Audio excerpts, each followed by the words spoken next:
Updates. एक skin condition की drug है जो कंपनी ने उसका जेनरिक वर्जन और आसिया नाम की डॉक्सीसाइक्लिन कैप्सूल्स है 40 mg वाली, जो यूएस में इन्होंने दरअसल लॉन्च की हैं।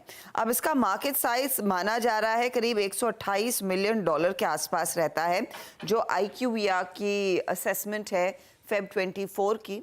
उस लिहाज से स्टॉक आज रेडार पर आता हुआ दिखाई देगा। बैक्टीरियल इन्फेक्शन के इलाज में ये स्किन डिजीजेस के लिए ड्रग का इस्तेमाल होता है। कंसोलिडेट कर रहा है, बहुत बढ़िया मूव्स, एक तरफा मूव्स, गजब की रेटिंग। उसके बाद पिछले 3 महीने का चार्ट दिखाइएगा तो लार्जली अब कंसोलिडेशन के फेज में। खबर अच्छी है सतपुते साहब, दवा लॉन्च करी, दवा का मार्केट साइज डिसेंट सा, पर स्टॉक में दमखम है या नहीं है? आशीष जी, आपने बिल्कुल सही कहा, कंसोलिडेट कर रहा है। और ये कंसोलिडेशन जो है वो 1550 ऑन अ लोअर साइड जो एक सपोर्ट है, और रेजिस्टेंस करीबन 1700 के आसपास है। रही बात स्विंग ट्रेडिंग की, तो देखिए आज के लिए इंपॉर्टेंट होगा 1600 का स्तर। 1605 का इसका कल का क्लोज है, और जिस तरह से कल का क्लोज है और कल का लेट आवर में जिस तरह से एक रैली मिली थी, मुझे लगता है आज ये चलेगा 1620 के ऊपर। तो 1620 ये इसका एक छोटा हर्डल है। अगर ये सुबह गैप से खुलता है 1620 के ऊपर, तो ये क्लियर ब्रेकआउट होगा, और इसका जो टारगेट सेट करना है स्विंग ट्रेडिंग का टारगेट, वो रहेगा 1680 से लेकर 1700। तो हमें बाय करना है with stop loss of 1590। Perfect है, खरीदना है 1590 के स्टॉप के साथ। शायद आज तेजी करता हो ये स्टॉक नजर आए। पेटीएम, चतुर्वेदी साहब आपके पास आऊंगा, जब आपने बात छेड़ी दी थी न्यू एज कंपनीज की। पेटीएम पे क्या अपडेट है हर्षदा? पेटीएम में दो अपडेट्स है आशीष। एक है कि सुरेंद्र चावला जो पेटीएम पेमेंट बैंक के एमडी और सीईओ थे, इन्होंने विद इमीडिएट इफेक्ट रिजाइन कर दिया है। वो कह रहे हैं कि पर्सनल रीजंस है, कुछ और बेटर करियर प्रोस्पेक्ट्स ढूंढना चाहेंगे, इसीलिए दरअसल वो स्टेप डाउन कर रहे हैं।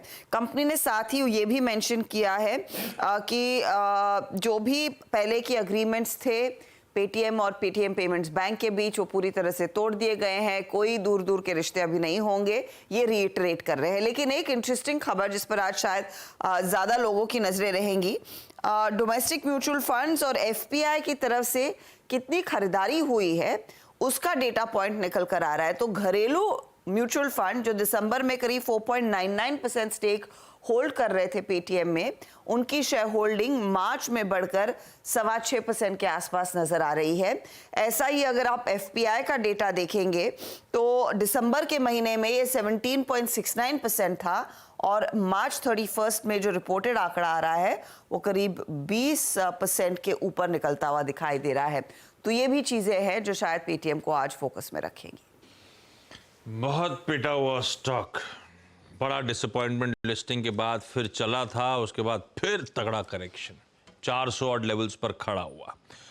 चतुर्वेदी साहब, पता नहीं भाव में किस हद तक क्या क्या कैप्चर्ड है, क्योंकि इम्पैक्ट तो पड़ा है। हमारे ऑफिस के बाहर ही निकलो तो जो छोटी छोटी दुकानें हैं, सब ने पेटीएम से ट्रांजिशन कर ही लिया है। किसी और का आपको स्कैन करके पेमेंट करना है, सब बदल गया है।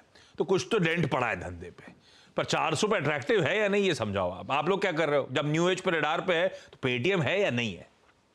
तो आशीष जी, बहुत ही अच्छा आपने सवाल किया। और पेटीएम, हम जो एक हमारी अप्रोच हम जिसको कहते हैं FTPM approach, fundamental technical market dynamic और साइकोलॉजी, इसको हम कंबाइन करते हैं। और इस स्टॉक को हमने हमारे पोर्टफोलियो में लिया था करीब 920 के स्तरों पे। और जब स्टॉक ने 870 के लेवल्स को ब्रीच किया तो एक कहीं ना कहीं एक बहुत बड़ा टेक्निकल कंफर्मेशन आया था, और जिसके चलते हम स्टॉक से हमने एग्जिट कर लिया था पोर्टफोलियो में।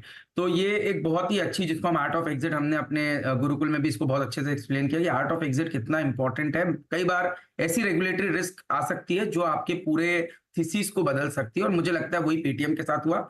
और मैं नहीं समझता हूँ कि कोई भी जल्दबाजी इस समय भी पेटीएम के स्टॉक में करना चाहिए। इंस्टीट्यूशनल इन्वेस्टर्स का एक अलग नजरिया होता है किसी चीज को लेने का, बट जब हम इंडिविजुअल इन्वेस्टर्स को देखते हैं तो हमें लगता है कि आपके पास जब ग्रोथ के लिए जोमेटो जैसी कंपनी जो 40% टॉप लाइन ग्रोथ की बात कर रही है, ब्लिंकिट का बिजनेस उनका पॉजिटिव कंट्रीब्यूशन देने की तैयारी करने वाला है, पॉलिसी बाजार जैसी कंपनी जो मात्र 3% नेगेटिव ऑपरेटिंग प्रॉफिट मार्जिन पे आ गई और बहुत ही जल्द प्रॉफिटेबल होने वाली है, ऐसी कंपनियों में आपको जो डेल्टा बनेगा अर्निंग का वो बहुत जबरदस्त बनेगा। तो वहां पर पे लीजिए जहां क्लैरिटी है।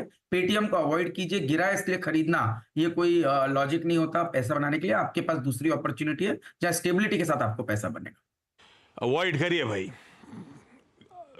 रफ पैच हिट कर चुका है, अनसर्टेन एनवायरनमेंट है, बेहतर अवॉइड करिए। न्यू एज पे दाव लगाना है तो बेहतर विकल्प हैं जो ऑलरेडी डिस्कस हो भी चुके हैं।